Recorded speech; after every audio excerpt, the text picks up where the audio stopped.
আসসালামু আলাইকুম। ত্রিকোণমিতিক অনুপাত অনুশীলনী ৯.১-এর মধ্যে সৃজনশীল প্রশ্নের জন্য বা বোর্ড পরীক্ষার প্রশ্নের জন্য যতগুলো প্রশ্ন গুরুত্বপূর্ণ রয়েছে তার মধ্যে অন্যতম একটি প্রশ্ন হচ্ছে ২১ নম্বর প্রশ্ন। অর্থাৎ অনুশীলনী ৯.১-এর ২১ নম্বরের যে প্রশ্নটা আমাদের প্রমাণ করার জন্য বলা হয়েছে যে cos a plus sin a √2 cos a হলে প্রমাণ করো যে cos a minus sin a √2 sin a। আমাদের বাম পক্ষের সাথে ডান পক্ষের কিন্তু একটু মিল আছে, সেটা হচ্ছে cos a plus sin a। এই যে আমাদের এই cos a minus sin a, অর্থাৎ আমরা আমাদের যেই মানটা দেওয়া আছে সেই মানের সাথে আমরা যেটি প্রমাণ করব তার কিন্তু অনেকটাই মিল আছে। এখানে প্লাস এবং এখানে হচ্ছে মাইনাস। এরপরে এই যে √2, এই যে √2 এবং এখানে হচ্ছে cos a, শুধুমাত্র এখানে হচ্ছে sin a। অর্থাৎ আমাদেরকে এই মানটি দিয়ে আমাদেরকে যখন এটি প্রমাণ করতে বলবে আমরা দেখব যে তাদের দুইটি ত্রিকোণমিতিক অনুপাতের মাঝখানে শুধুমাত্র যদি চিহ্নের ব্যতিক্রম থাকে এবং ডান পাশে √2, √3, √5 এর সাথে এখানে যে দুটি ত্রিকোণমিতিক অনুপাত দিবে তাদের একজন থাকবে এখানে। এই যে তাদের এই যে cos sin এর মধ্যে এখানে cos আছে আর প্রমাণের মধ্যে কিন্তু sin আছে, অর্থাৎ যেটি দেওয়া থাকবে √2 এর সাথে প্রমাণের মধ্যে তার বিপরীতটা দেওয়া থাকবে। এখানে বাম পাশে যে দুটি থাকবে তাদের অন্য যে বাকি থাকবে তাকে আমাদেরকে প্রমাণ করার জন্য বলা হবে। তো এইভাবে কিন্তু আমরা আমাদের প্রশ্নটা মনে রাখতে পারি। এখন এটিকে কিভাবে প্রমাণ করা যায় আমরা সেটি দেখব। আমরা প্রথমেই আমাদের cos a plus sin a √2 cos a। তো এই অঙ্কগুলোর জন্য আসলে কোনো শর্টকাট নিয়ম নেই যে একটি সমাধান করতে পারলে বাকি অনেকগুলো এই একই রকমে রয়েছে বা এরকম সমাধান করা যাবে, এইরকম কিন্তু নেই।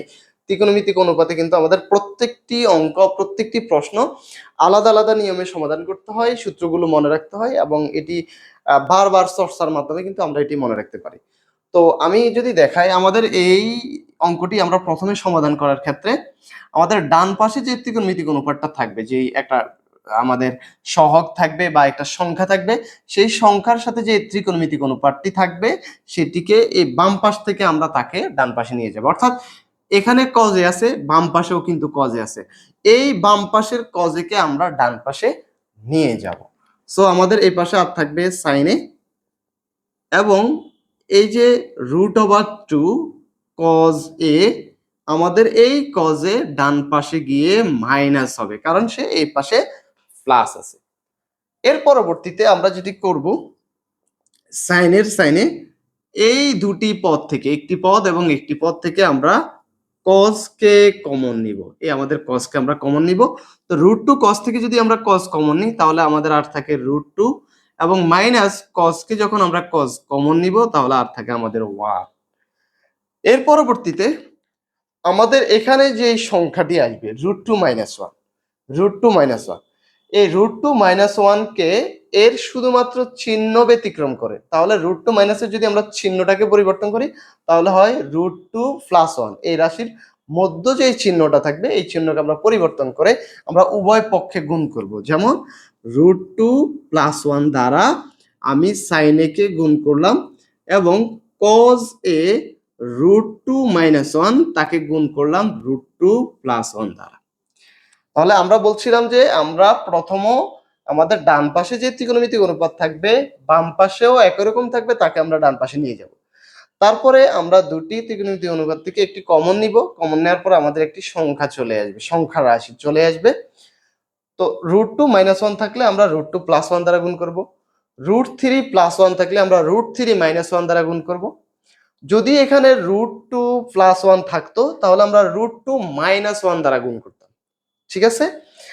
এর পরবর্তীতে আমাদেরকে যেটি করতে হবে, এখানে আমাদের একটি সূত্র হয়, যেহেতু আমরা জানি a² - b² a + b * a - b, a + b * a - b a² - b²। তাহলে আমরা কি এখানে দেখি যে a + b * a - b, এই যে এই সূত্রটা কিন্তু আমরা প্রয়োগ করতে পারি। সো এবং এখানে এই √2 + 1 দ্বারা sin a কে আমরা গুণ করব। তাহলে √2 sin a দ্বারা যদি গুণ করি √2 sin a এবং প্লাসের প্লাস 1 কে sin দ্বারা গুণ করলে sin a, তারপর cos a, এই যে এইটিকে যদি আমরা কাজ করি সূত্র প্রয়োগ করি তাহলে আমাদের হয় √2² - 1²। সূত্র হচ্ছে a² - b²। এ হচ্ছে আমাদের √2 √2² - b হচ্ছে 1 1²। তার পরবর্তীতে আমাদের √2 sin a plus sin a, আমরা যদি দেখি cos a into square root কাটা গেলে আমাদের থাকে আর 2 মাইনাস 1 স্কোয়ার মানে হচ্ছে 1। তাহলে আমাদের 2 থেকে 1 যদি যায় তাহলে এখানে কিন্তু 1 থাকে। √2 sin a plus sin a, এবং এখানে কিন্তু 1 হয় আর 1 এর সাথে cos গুণ করলে কিন্তু আমাদের cos হয়। ঠিক আছে, √2 এই যে 1 2 মাইনাস 1 মানে 1, আর 1 দ্বারা cos কে গুণ করলে এই যে 1 দ্বারা cos কে গুণ করলে কিন্তু এটা cos হয়। তার পরবর্তীতে যদি আমরা দেখি আমাদের প্রমাণ করতে হবে cos a minus sin a। তাহলে আমরা এই প্লাস সাইন কে যদি অপর পাশে নিয়ে যাই তাহলে আমাদের হয়ে যায় মাইনাস সাইন। তো আমি যদি লিখি √2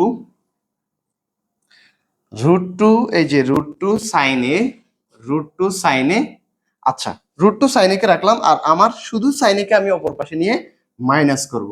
তাহলে আমার ডান পাশে ছিল cos a, এই যে cos a, আর sin a প্লাস অপর পাশে গিয়ে হবে কি মাইনাস।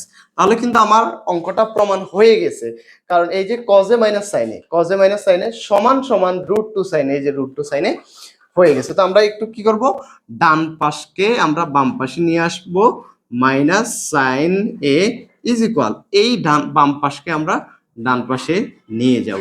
তাহলেই কিন্তু আমাদের প্রমাণ হয়ে গেছে এবং আমরা লিখতে পারি প্রমাণিত।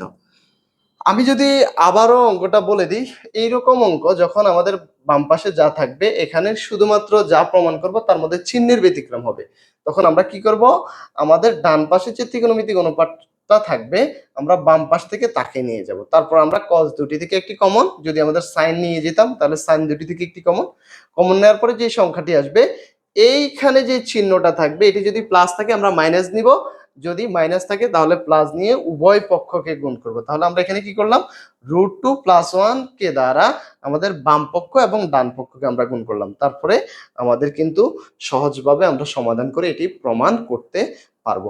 তো এই অঙ্কটি কিন্তু আমাদের জন্য অধিক গুরুত্বপূর্ণ, বিশেষ করে এইচএসসি এর বোর্ড পরীক্ষার জন্য এবং স্কুলের সকল পরীক্ষার জন্য এই প্রশ্নটি অত্যন্ত অত্যন্ত গুরুত্বপূর্ণ। আশা করি তোমরা বুঝতে পেরেছো, এবং আরো যদি কোনো সমস্যা থাকে আমাদেরকে নক দিতে পারো এবং আমরা সহজেই সেই সমস্যাগুলো সমাধান করে দেওয়ার চেষ্টা করবো।